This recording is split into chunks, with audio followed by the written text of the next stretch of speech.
Welcome to another edition of Real Estate Investor Talk, and sitting with me is Marc Wainer. Marc is the Executive Chairman of Redefine property that he built up from 400 million capitalization rate, and he's built it up to a company with assets of worth more than 50 million. 50 billion. 50 billion, let's get that right. 400 million to 50 billion is an incredible achievement, Marc. I've just read your book. I have interviewed you before. I just think what you've done is something really special, and to the viewers and our readers out there, they would be really interested to hear about you. But Marc, I would like you just to tell us, where did it all start in property? It started for me in property when I was working in a family business, family little supermarket, grocery store, which we sold, and I was looking for a job.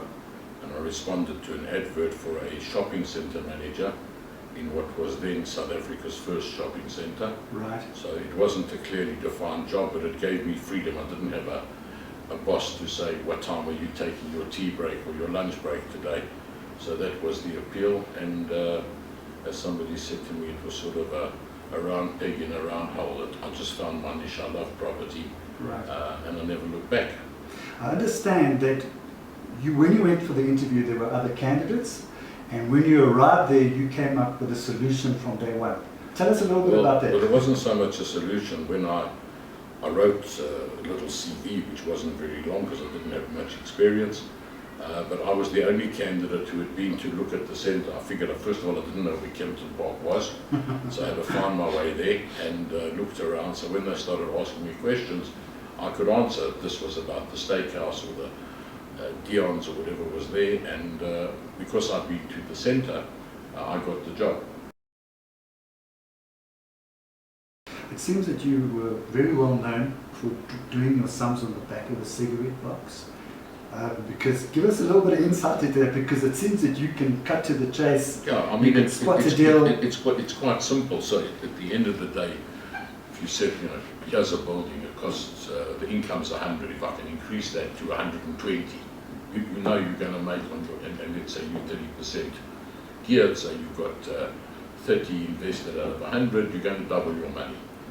Right. And people do these long calculations, which I can do on a calculator or in my head. Mm-hmm. And surprisingly enough, when I was at school, from grade 1 to Form 4, when I dropped maths, I had to do bookkeeping because I couldn't do maths, I couldn't understand maths.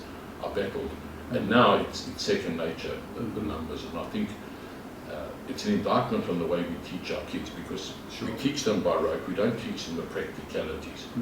I never knew what was I ever going to do with geometry, but how do you measure premises if you can't do triangles and half base times height? So when I saw the practical application, all the theory that I've learned, the length of the hypotenuse is equal to the length of the other two sides, didn't mean anything at school, but when I looked at it on a plan, I said, hey, hang on, this works.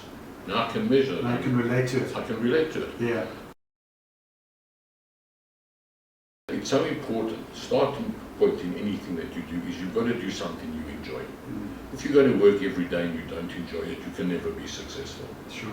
So, and I know so many people, and I see so many youngsters who come and see me, and they've done law or they've done accountancy and they hate it. But now they're in their 30s, they're married, they've got 2 kids, and they're trapped. Yeah. Okay. What's worse is, over the years, they haven't built up any reserves, because you want the fancy car, you want the fancy house, you want to go on overseas holidays. So they can't say, okay, I'm going to do something else and I've got enough money to live on for a year or 8 months or 10 months. So they're trapped. Right. So what I would say to young people today is, A, try and find something that you enjoy.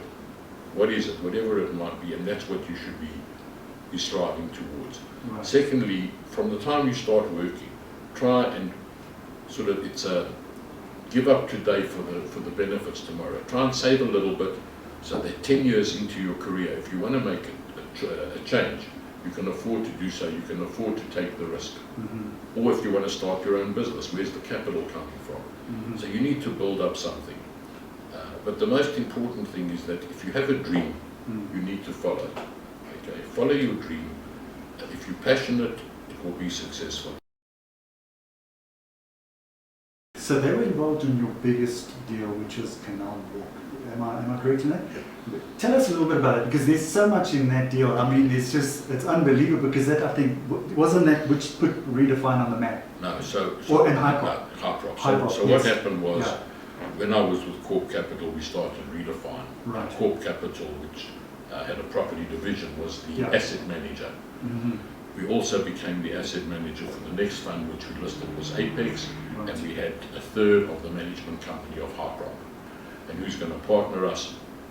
Because Canal Walk had a bad reputation at the time. People were nervous about it. It was oversized. I went to Eric and I said, look, this is a good deal for you. You want to be Hyprop's partner? You're ready in the Glen? He said yes. His nephew still says he wanted to take 25%. Eric only wanted 20%. And he says, that's the best deal he's ever done, and he's done plenty of deals. We bought that building for $1,150,000, and 11 years later it's worth over $7 billion. That's incredible. So that was a great deal for us. And in the book, I spell out how we did it as the Willows, Yes. how we succeeded in getting that.